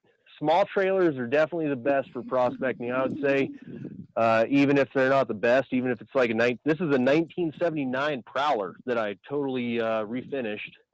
And good trailer. That's a good trailer. All the way from Elko, Nevada to Oklahoma through going through Nevada, Arizona, New Mexico, and then back up through Colorado, and it did it. It was a 1979 trailer. So yeah, but those trailers, you can really fix those back easy. You can. We had one issue that happened where the wall is sagging, but it's still something that I can fix. Right. Easy enough, right? I'd like to get a better one down the road, of course. But like going back to the veins, though, when I was learning about it, I always learned that when the volcanoes had everything heated up, like everything. You had your quartz that cooled off first and pushed everything out, and it come your next metal, and then you have your gold vein. Just like in granite, when the volcanoes had granite as liquid, granite would cool first and push everything out, gold, silver, whatever. That's how you get the veins. That's how I learned how they were kind of made. But I think pretty much the same thing. It's just, it was all different kinds of, like, within the Earth's crust. I mean, imagine how much gold is at the core of what if our Earth is like pure gold or something? And, who knows? Nobody can know that. There's no probe that has gone down to the bottom of the planet and, figured that out. We're more interested in space than we are our own planet. But, I'm not totally against that personally. I actually kind of think space is cool. However, anyway, I know you. Really, $250,000 for a ticket to fly up and go, woohoo, and come back down. Well, that's maybe a little ridiculous, but, I grew up watching Star Trek. So for me, it's kind of like, part of me is a little bit of a nerd. I got the Star Trek, Star Wars complex thing going on for me, being raised in my era. And, let me ask you something. You're a Star Trek guy, right? A little bit. Yeah, I'd say that. Where do you think the flip phone come from? The what? Exactly. The flip phone. Everything. All the if you look at all the modern technologies that we have today, and you go back to the 1950s series of Star Trek, you will start to ask yourself a few questions, because they didn't have cell phones back then. But guess what? They already had a cell phone. They're here now. Beam me up, Scotty. So I mean, technology has been shown to us, the future technology, I believe, has been shown to us since the very beginning in science fiction movies. And I kind of feel like if you can think it, it can become real. So with science fiction, if they've thought of it, it's going to happen. If it hasn't already happened already, it will eventually happen. In a positive side, in a negative side, we could end up destroying ourselves. There's one or the other way to go. And Michio Kaku is actually a very awesome author to read about that kind of stuff. He's got his books, Physics to the Future, or Physics of the Future, and he's a theoretical physicist. But anyways, nothing to do with gold. Anywho, right. But still, very cool, James. He is right, though. I mean, you think about it, it's crazy. I mean, and I'll tell you what, this is me personally. If you think we are the only life form in the universe, you are not that. I'm waiting on the government to release the files. I'm just saying, come on, dude. We cannot be. There's how many universes are there? Oh, there is. There has to be. We can't even get to them by a satellite in 43 years. There has to be. There has to be. We can't be the only living beings in the universe. It's impossible. Well, and there is what they talk about is that if you watch Ancient Aliens, I've watched it. Is a whole thing. They talk about gold. Well, they're saying that the reason why us humans are so predisposed, some of us especially, like me or whatever, that just have gold fever for no reason, whatever, or just have gold fever. We got to get gold. Why do we have to get gold? What's the big deal with gold? Well, they want the gold. Mothership. So we get the gold for them. Yeah, the mothership needs it.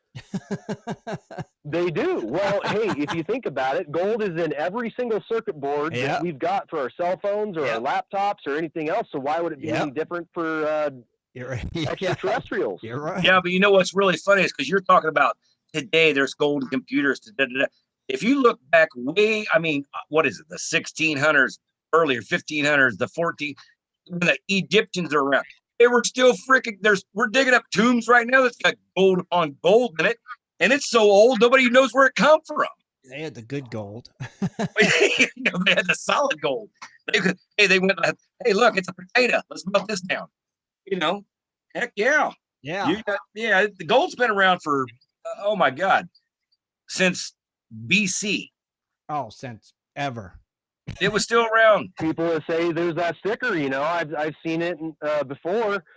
I trust in gold. That same exact slogan that's I trust in God or whatever. It's on the dollar bill. I trust in gold, whatever. I mean, gold is almost, if you think about it, it's almost a religion. We show up here on this prospecting site every week on Sunday. It's almost like our church. Yeah.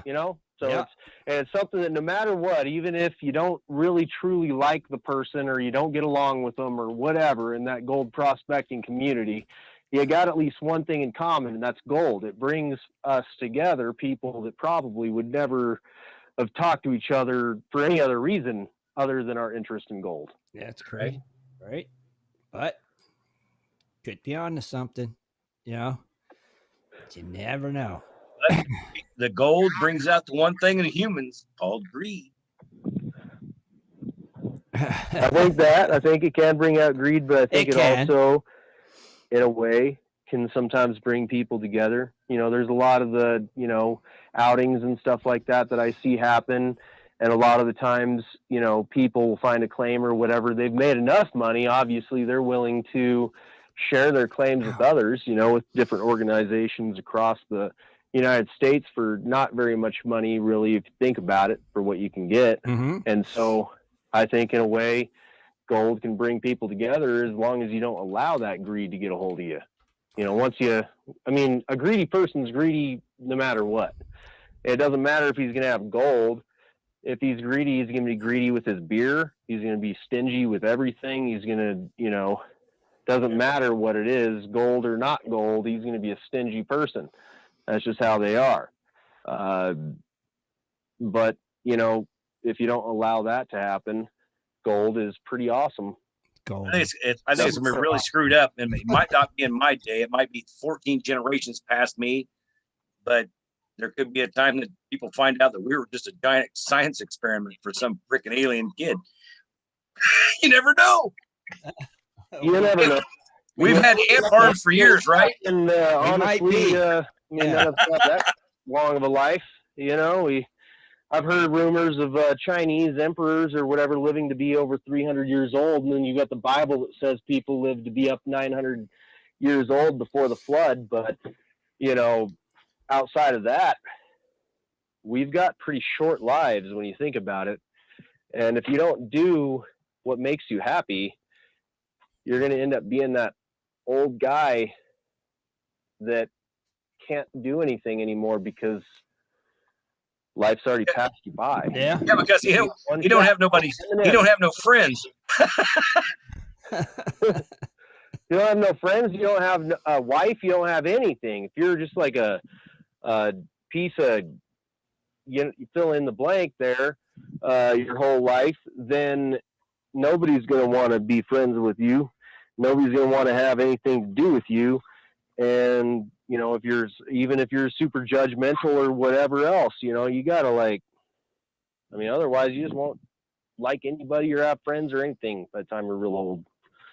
Yeah, true. Especially if you get greedy and stuff, because then you keep yourself away from friends because you're afraid they're going to ask you for something or blah, blah, blah, blah, blah. Yeah. No, they just want to know where my gold's at. They want that too, you know, whatever. But I mean, if people just could not, I mean, there's also the coveting side of that too, you know, people are just people, you know, I mean, you could get, you know, things really good for yourself, then people are going to covet that from you because they want it. They want what you have, but maybe they're not willing to get it for themselves. Exactly. That's why people. That's why I don't dislike them. But when somebody goes, hey, man, can you tell me where I can go dig, where I can find gold? Yeah, it's in the ground. Go find it the same way I did. I'm not going to take out all the homework, all the studies, all your time and say, dig here. It's where it's at. I'm never going to do that. It's not going to happen, folks. Well, that's not fair. It's not fair to do that because, I mean, I know as a fact, you're much older than I am. I'm only 33. So you've been doing this from what I heard since you were 17. So there's a lot of things that you've learned, a lot of things that you've had to do since before I even started doing this. But, you know, I'm young and I realize that I don't know everything. And some people think that they do know everything. That's the difference between a pro and a professional. Yeah. Okay. A pro will tell you he knows everything. You know what? A pro will tell you he knows everything. A professional is smart enough he learns something every day. There's the difference. Like when my uncle, you know, I looked at my uncle as a professional construction worker, professional, I guess you'd say carpenter, building sheds with him, old rustic sheds, really nice ones. In fact, I learned all my building stuff from him. And what ended up happening is I heard 2 words, emergency room. Oh, and I looked down, he had put a skill saw through his arm, almost all the way through his arm. Oh, that's brutal. And I just saw the blood everywhere. I honestly don't remember how it got off the roof. His skill saw was put at an angle. It actually went through all the tendons in his arm and into his bone. The hospital said that I got him there. If I would have gotten him there 2 to 3 minutes later, he would have died. He lost all but 1 ounce of blood. Oh, yeah, that's horrible. Horrible. Yeah. So, I mean, you gotta, you know, when you do this type of stuff or anything, gotta realize that, hey, you don't know everything, and sometimes there's some dangerous stuff out there that can get you when you least expect it. You know, when I was in Arizona, a rattlesnake was pretty dang close, and I was just wearing flip-flops and stuff. I was being stupid. I was being stupid. I didn't think there'd be any rattlesnakes out. I was like, I don't think it's rattlesnake season yet. And I'm walking back down, you know, to where I'm working, and there's a rattlesnake right there. And I'm like, oh God, that's a rattlesnake. And I went away, and I got away from it. It didn't bite me or anything else like that. But I tell you what, I wasn't wearing my regular cowboy boots like I usually wear. Even though I look like an idiot, I'll wear shorts with my cowboy boots. I don't care. That gives me a little bit more protection from a rattlesnake bite than anything else. I always keep them on. And then people in Arizona, they even double it down a little bit more, and they get actual padding that protects you from a rattlesnake bite, because sometimes you might just be acting stupid. You might not realize what you're doing. You put your foot in the wrong spot. You're just not thinking, whatever. Maybe you drank a few beers. I don't know. You don't wear flip-flops in the desert. Right? Rattlesnakes are a real thing. So, I mean, there's dangers to this stuff, too. There's a lot of dangers to it. That's the thing. Rattlesnakes are dangerous as shit. Hang on, I got to plug my stuff in. Plug your stuff in. Yeah, remember what happened last week? Oh, yeah. Uh-huh. Jamin, thank you, brother. That's very interesting stuff for sure, man. Yeah, trust me. If you're out in the desert with flip-flops, number one, if I pull up and see that, I'm going to start just bashing on you. I know, man. Hey, look, whatever. It was, I've lived in the desert before, southern Nevada. I know about rattlesnakes and stuff like that. I just... If you can't wear it riding a motorcycle, don't wear it gold digging. Yeah. Yeah, it's craziness. You guys got it rougher out there for sure. Yeah. Hey, we got the rainbow, guys. Well, good. The big one. Yeah. Go look for I see where the bottom of the rainbow's going, and there's no gold. There's no pot of gold there. Oh, there's a pot over there. Black iron, a witch's kettle, but there ain't no freaking gold. That's really funny. It's because we got sunshine coming in from the Wickenburg way right now and shining over towards the Tonto Mountains. And man, that rainbow is bright. Oh, Scott, remember at the beginning of the show, Bitcoin was up 1,000. It's up 4,500 right now. And what were you saying about Bitcoin? It's bullcrap. It's awesomeness. It's bull crap. It's awesomeness. Really? Go buy some Bitcoin. Well, if I had Bitcoin money, I would. Well, you know what? It didn't start up on Bitcoin money. Well, I it know. started on people freaking farming it, like with 14 computers. Yeah, I know that. Yeah. Advanced for my small brain. It's crap. It's never going to take over. I am not going to say, I'm not going to put my money in technological universe where it can just disappear because some hacker wanted to come in and wipe it out. Well, if you don't think that could happen, Scott, back in the Confederate day when they had that Confederate money, they probably thought nothing was going to come in and take that over either. But yet you can get a $500,000 Confederate bill for $1 now. So, so just saying, don't. Now you got to remember. Now look, you got to remember something. When that money was made, it was because our country was trying to divide itself into two. Uh-huh. This is not that case. This is our country, and everyone else can get Bitcoin too. They want you to they want people to start getting in on this crap so they can get rid of the common currency right now. Don't fall for it, folks. Because if a hacker can take care of your bank statement, what do you think a guy could take with your Bitcoin? Don't even, quit playing that game with me. That's a big gamble. I truly believe that's a big gamble. I mean, you buy one big Bitcoin, whatever like that, you don't, like you always say, you don't have no tangible proof of having that. Once the internet and everything else goes down, you're best to just have gold. Put your money in gold or some solid commodities that have always been worth money forever and ever, instead of something there's new. Nothing wrong with that either. And hey, I'm going to let you guys in on a little other something. If you're signing in to get your Bitcoin out, there is only so many times where you can actually miss your password because you forgot what it was, and your Bitcoin is gone. You can never get in the account again. It's locked down. It's gone. So who gets that money? I don't know. Some joker that invented Bitcoin. All the shit goes back to him. I'm not buying it, dude. I'm not buying it. I like getting you fired up on this stuff. I'm just saying, you guys just think about it, man. A hacker can get your bank account off your computer, but you got 29 million in Bitcoin. Oh yeah, that's not a target. Oh, come on. Holy moly. I'm just saying. We're here for gold, right? All of us. Uh-huh. Gold Prospectors, spaceradio.com. Gold and treasure. We're named after the gold and treasure stuff after all. So, I mean, gold and treasure is king. It's always in treasure. Gold is treasure, king. Obviously. Gold definitely is king. Well, I guess that's why they put Bitcoin as being a piece of gold, right? Still, any treasure is good treasure.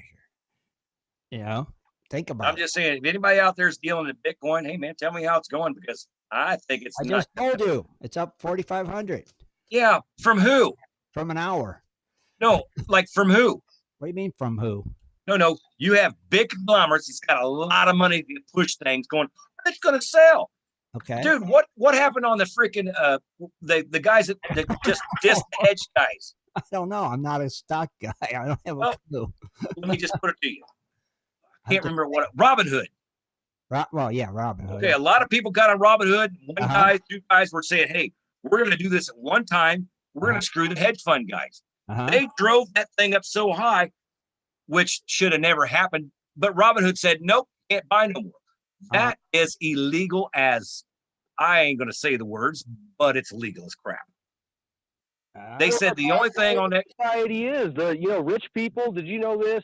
Walt Disney actually claimed bankruptcy 3 times. If you look it up, it's in everything about Walt Disney. The rich people, what they do is they will take advantage of the system. You can get into super debt, super big time debt, like whatever they're willing to give you, which, we all know a long time ago, before my day and age, they were willing to give anybody anything, so you get hundreds of thousands of dollars into debt because of who you are, and then you claim bankruptcy, and then you wait 7 years, and then you do it all over again. Right. Exactly. Just keep doing that. And for Disney World, I actually worked at Disney World for 1 year in my life, Disney's Animal Kingdom. That's cool. As a custodian for a college program.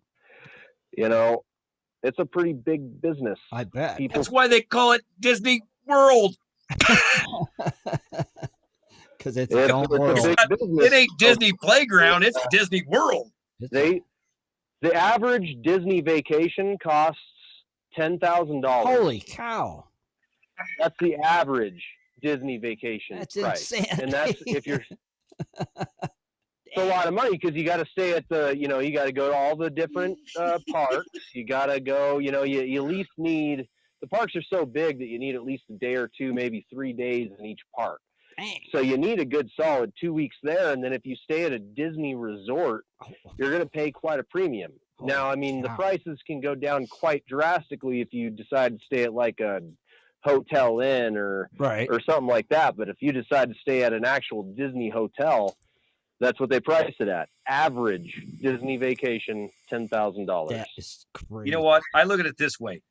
I have my truck that I have now is the highest truck that I ever spent anything for.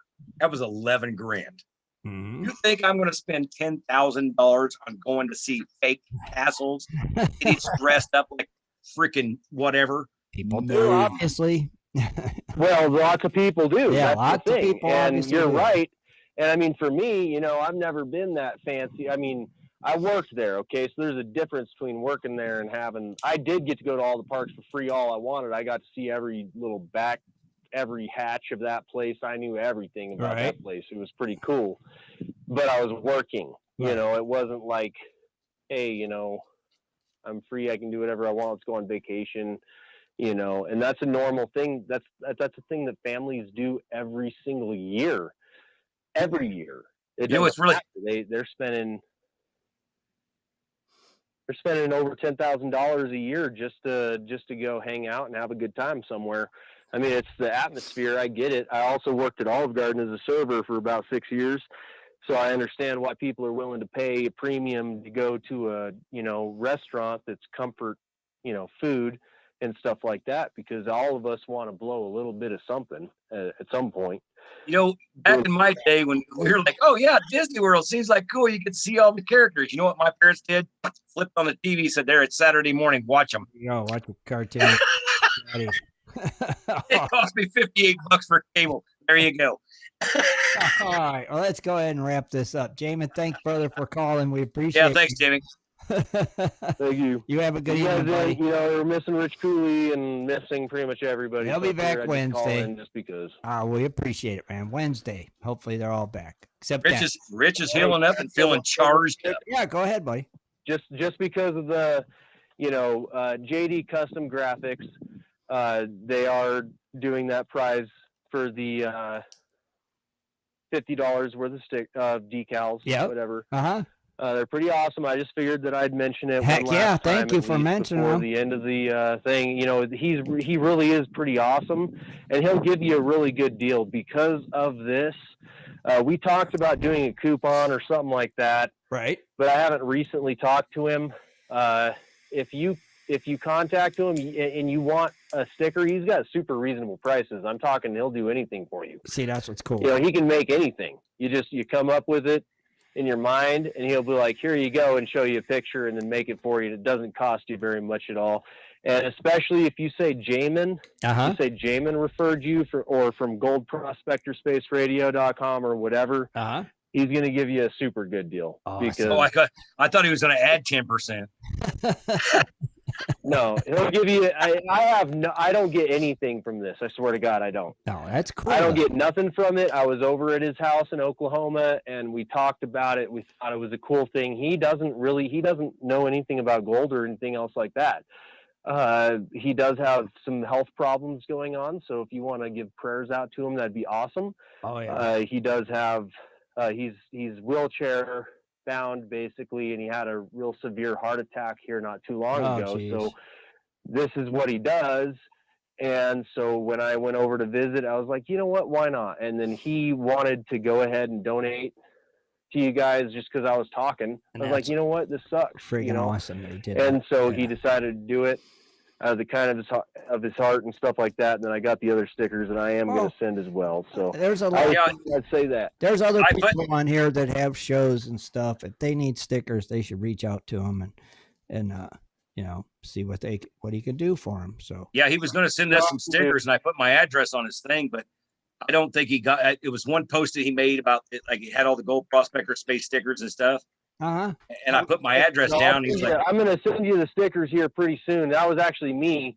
I'm going to send them here pretty soon. It's just things have been going a little different than I thought that they were as far as, but you got, you got the address, right?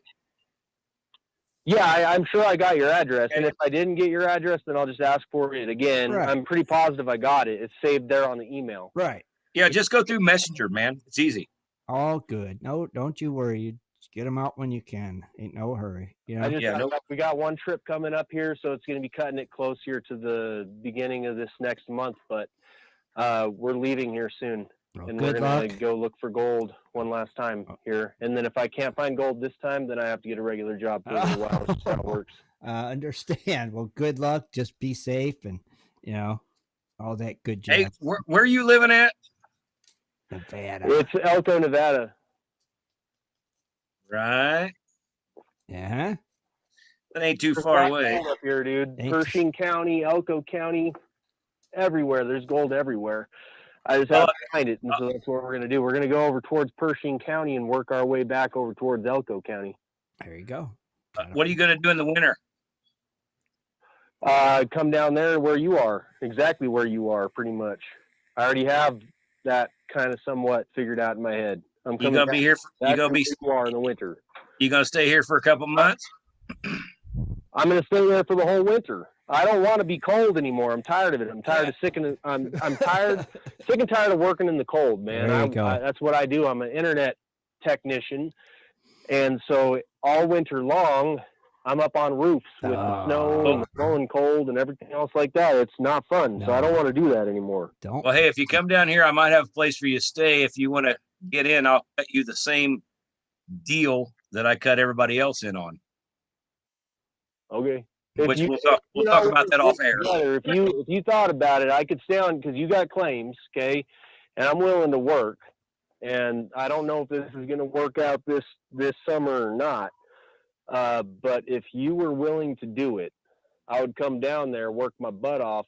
You can stay on a claim indefinitely, all you want. My trailer, I'm going to get a better camper than what I got right now. But even the camper I got right now, the septic tank will last for a good month before I even have to go dump it. So that's fine because my claims are 2 miles away. You can stay here on my camp. Okay. With your trailer or whatever. We can take care of that. What I'm willing to do. Yeah, like I said, I want somebody that if you want to come down, I'll cut you the same deal I cut everybody else because all the equipment and everything like that, 25 comes off the top. Everything else we split. Okay. That's pretty much how it works. Okay, well, you guys can continue this conversation offline. Let's go ahead and wrap this up. You get back with me. We'll, if you find out you ain't got no place to go this winter, come down here. Don't worry about it. We'll make some stuff happen. There you go, Jamin. Sounds good, Scott. Tony, thank you. Awesome, brother. Go on. Have a good evening. Thanks for calling. See you, bud. Everybody have a good evening. You Thank too. you. Later, buddy. Bye. Bye. All right. On that note, we're going to go ahead and wrap it up. Now, wait a minute. What? Have any points of interest on the Yeah. Prospect? That's what I was getting ready to tell everybody. Don't forget the raffle ends next week. So if you're going to get in on it, now's the time. So remember, folks, all you got to do is sign up a Gold Prospector space. It's free. It's easy. Go to the donate button. Hit the donate button. Every $5 you spend is a ticket. I've already got 50. I'm getting ready to buy another 52 days from now because I'm waiting for all you latecomers to get yours, and I'm going to get the ones last. But man, there's so many prizes. We at least looked at we can pass this up. Yeah, there's too many to list. That's for sure. There's just And by the way, I will not win my own prizes. Period. Hey. Redonate. There you go. No, we made them special for the people out there that's, actually buying the tickets. So I'm not taking my own prizes. That's crazy. Fine, you just pay it forward, right? Well, I want somebody to come in and's got a ticket to win it. I don't want to win my own thing. Oh, of course you don't. But yeah. Just hope your name ain't drawn when that surprise is coming. Well, you better make sure your little dinosaur arms gives the right ticket. Grab a ticket. I know right from wrong. He's going to be.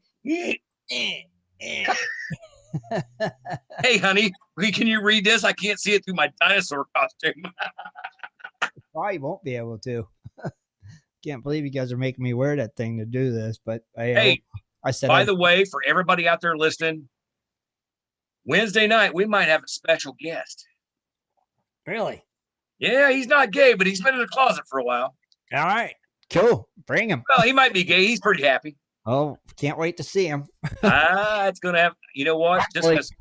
Just because Kevin loves him so much, I'm gonna put that GPAA hat right on him. There you go. Perfect. All right, we're out of here till Wednesday. Everybody have a great week. We'll see you Wednesday. Good night, gold diggers. Good night, everybody. Thanks for tuning in, guys. And there. Be sure to tune in next Sunday at 7:30 for another great show. For updates and more info, please go to www.prospectorsradio.com.